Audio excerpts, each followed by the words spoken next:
Hi everyone, this is Tarana and welcome back to my channel. As you can see, today we're going to be making a greeting card, and this one's going to be a colourful flowers one. So here's the materials you're going to need.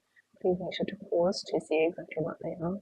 One of the materials is a rough paper, and as you can see I'm using it already by putting it in the back. It's not like it's going to bleed through or anything, but it's just in case if I go on the edge, so I just have the piece of paper there to block it.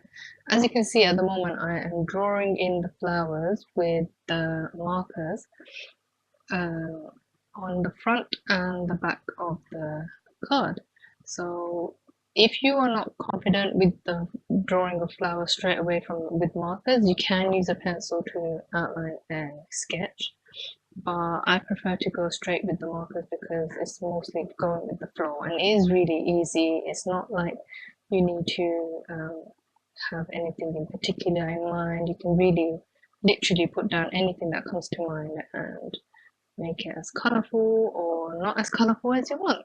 And the colors that I'm using are orange, pink, red, purple, light blue, light green, yellow, and you're gonna see some leaves in a bit as well, and those leaves are done in a darker green. It's a different kind of green, and also I have dark blue as well as the flowers as well. So this is just a decorative card. It's not made with any sentiments in mind, so you can literally make it for any occasion. So these are really a great way to make non-sentimented cards where you can add the sentiments you want afterwards. So if you make like a batch of them yourself, you can carry them. So if in case you needed one for like a birthday or a get well soon card or whatever the occasion, so you can use them. It's a great way rather than having the sentiments already placed down in the card, because then you can't change it afterwards. So then I thought, you know what, make it more personalized, handmade, and you can basically use them for any occasion as well.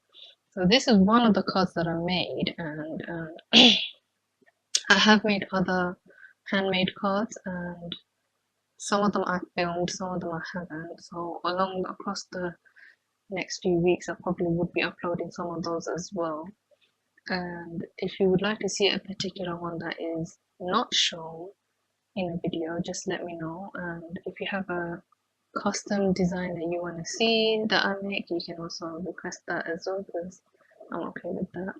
Of course, I had to put down my signing, so I added handmade by Tarana Star because that is my name. So whoever gets this card would know that we made it. Now here with the envelope, I first put in that rough piece of paper inside the envelope. Because the envelope is made of thin paper, really thin paper, the markers would bleed through it, so you don't want it to go through it and end up on the other side of it. So if you have that as a separator, it's easier. So then if it does bleed through, it will bleed through onto the paper, that rough paper that you have, which by the way, it does bleed through.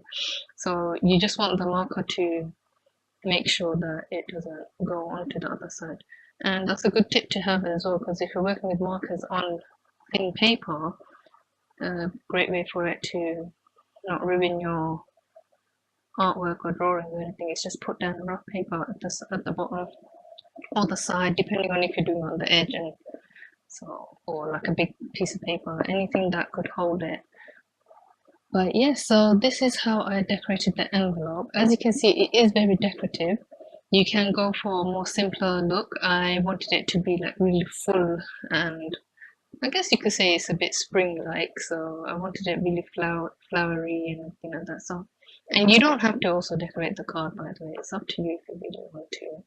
So thank you for watching. I hope you enjoyed this, and if you want to see more, then please make sure to like, comment, and subscribe. So take care and think positive. Bye.